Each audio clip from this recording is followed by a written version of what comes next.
Assalamualaikum warahmatullahi wabarakatuh. Halo semuanya, perkenalkan nama saya Nurul Ajniardianti dengan NPM 222103045, jurusan Pendidikan Masyarakat kelas A. Di sini saya akan mengkaji literatur terkait strategi dan metode pembelajaran pendidikan masyarakat. Perlu kita ketahui bersama teman-teman bahwa pendidikan masyarakat merupakan suatu lembaga pendidikan yang berada di luar ranah formal, yang dimana di dalamnya terdapat program-program seperti pemberdayaan masyarakat, pendidikan kesetaraan, pelatihan dan kursus, dan lain sebagainya yang bertujuan untuk mewadahi kebutuhan dan keterampilan para peserta didik yang tidak memiliki akses pendidikan di ranah yang formal, baik karena alasan geografis maupun alasan sosial ekonomisnya. Hadirnya pendidikan masyarakat ini memungkinkan para peserta didik untuk membentuk kepribadian atau bahkan memiliki perubahan sikap di lingkungan sosial yang lebih luas. Sehingga pendidikan masyarakat ini dirasa memiliki peranan yang penting dalam memberdayakan masyarakat dan juga meningkatkan akses pendidikan di semua kalangan masyarakat, baik kalangan masyarakat menengah ke atas atau kalangan masyarakat menengah ke bawah. Dalam konteks ini berarti pendidikan masyarakat memiliki akses yang cukup luas, kemudian mampu memberdayakan masyarakat yang rentan dan juga meminimalisir adanya ketimpangan atau problematika yang ada di lingkungan masyarakat. Tujuan dari kajian literatur ini, selain untuk memenuhi tugas dari mata kuliah strategi dan metode pembelajaran pendidikan masyarakat, juga untuk memperdalam pengetahuan terkait bagaimana pendidikan ini dapat memberdayakan semua kalangan masyarakat dan bagaimana efektivitas dari peningkatan akses pendidikan di semua kalangan masyarakat. Nah, program yang pertama yaitu pemberdayaan masyarakat, di mana suatu program yang terdapat individu atau kelompok masyarakat yang diberdayakan untuk mengidentifikasi, mengembangkan, dan menggunakan sumber daya tersebut secara efektif dalam upaya meningkatkan kesejahteraan. Program ini tentu juga melibatkan partisipasi langsung dari masyarakat guna menciptakan pembangunan dan perubahan sosial. Sehingga dirasa rancangan strategi dan metode pembelajaran yang tepat juga berperan penting dalam tercapainya keberhasilan dari tujuan program tersebut, yakni dapat dilakukan dengan cara pendekatan partisipatif, pendekatan berbasis masalah, menggunakan metode aktif dan kolaboratif, pengembangan keterampilan hidup, serta pemanfaatan teknologi sebagai penunjang keberhasilan dari program yang dilakukan.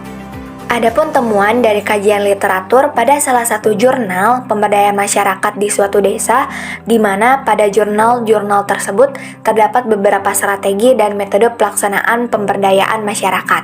Oleh karena itu, simak video selanjutnya ya. Strategi yang pertama yaitu dengan pengembangan sumber daya manusia melalui metode TGT. Pada jurnal tersebut dikemukakan bahwa pengembangan sumber daya manusia dan kelembagaan kelompok dilakukan melalui program pemanfaatan strategi dan metode pembelajaran Team Games Turnamen atau bisa disingkat sebagai TGT yang bertujuan untuk meningkatkan minat belajar pada anak. Jika kita tinjau, model TGT ini dirasa termasuk pada model pembelajaran kooperatif karena alur pelaksanaannya dengan cara membentuk kelompok-kelompok kecil dalam kelas. Kemudian diberi format pembelajaran atau lembar tugas dan soal yang dimodifikasi khusus bagi para peserta didik sebagai suatu kompetensi atau pertandingan antar kelompok. Model TGT ini memungkinkan setiap anggota kelompok berdiskusi untuk menjawab pertanyaan yang ada pada soal dengan durasi waktu yang relatif singkat.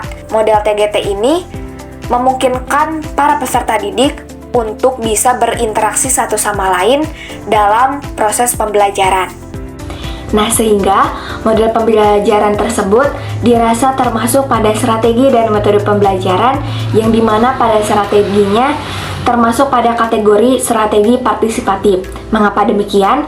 Karena pembelajarannya mengikutsertakan peserta didik dalam seluruh tahapan kegiatan pembelajaran yang dimana pembelajaran tersebut merangsang para peserta didik untuk aktif, kolaboratif, kerjasama, dan juga memiliki ketertarikan dalam mempelajari sesuatu hal. Kemudian untuk strategi dan metode pembelajaran, pengembangan teknologi dan usia produktif dilakukan melalui program edukasi, teknologi, pembuatan logo dan banner, serta edukasi literasi digital menonton sesuai umur pada anak dan remaja.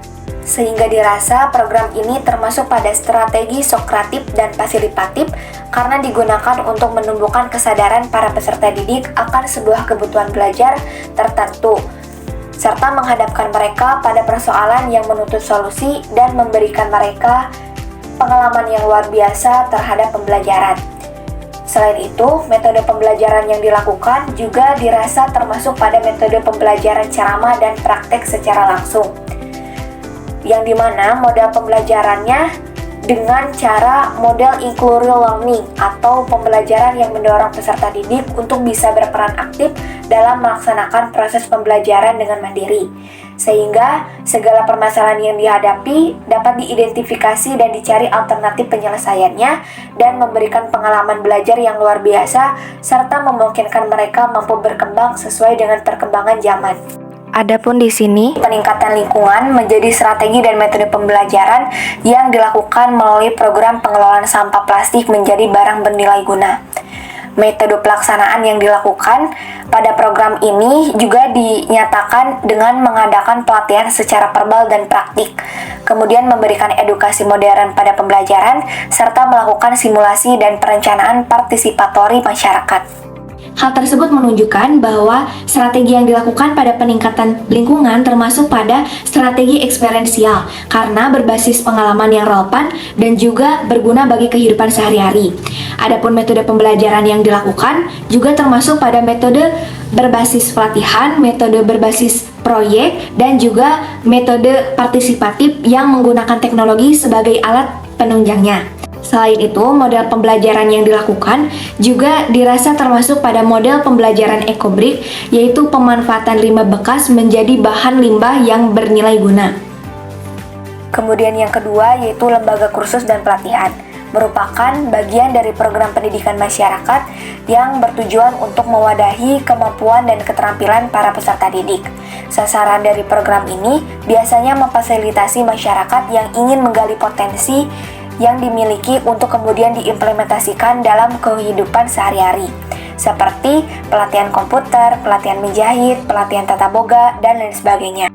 Adapun hasil temuan dari kajian literatur pada salah satu jurnal menyebutkan ada LKP yang menyelenggarakan pelatihan komputer di mana strategi yang dilakukannya itu dengan cara memberikan atau menyampaikan terlebih dahulu materi pembelajaran kepada warga belajar untuk kemudian selanjutnya baru masuk ke proses praktek. Nah, mengapa demikian? Agar para peserta didiknya itu memiliki dasar-dasar pengetahuan terlebih dahulu sebelum mempraktekannya. Nah, metode pembelajaran yang dilakukan yaitu dengan cara metode ceramah, metode diskusi, metode tanya jawab, dan lain sebagainya. Sehingga proses pembelajarannya itu menciptakan partisipasi dan keikutsertaan peserta didik secara keseluruhan. Nah, model pembelajaran yang dilakukannya juga dirasa termasuk pada model pembelajaran kontekstual. Mengapa demikian? Karena disesuaikan dengan fakta yang ada, kemudian disesuaikan dengan perkembangan zaman dan teknologi, kemudian disesuaikan dengan kebutuhan pribadi maupun konsumen. Dengan demikian, pendidikan dirasa sangat berperan penting dalam memberdayakan manusia. Selain itu, untuk meningkatkan dan mengefektifkan peningkatan akses pendidikan, maka diperlukan adanya program-program yang mampu mewadahi dengan strategi dan metode pembelajaran di dalamnya yang mumpuni serta sesuai dengan kebutuhan para peserta didik. Sekian yang dapat saya sampaikan. Assalamualaikum warahmatullahi wabarakatuh.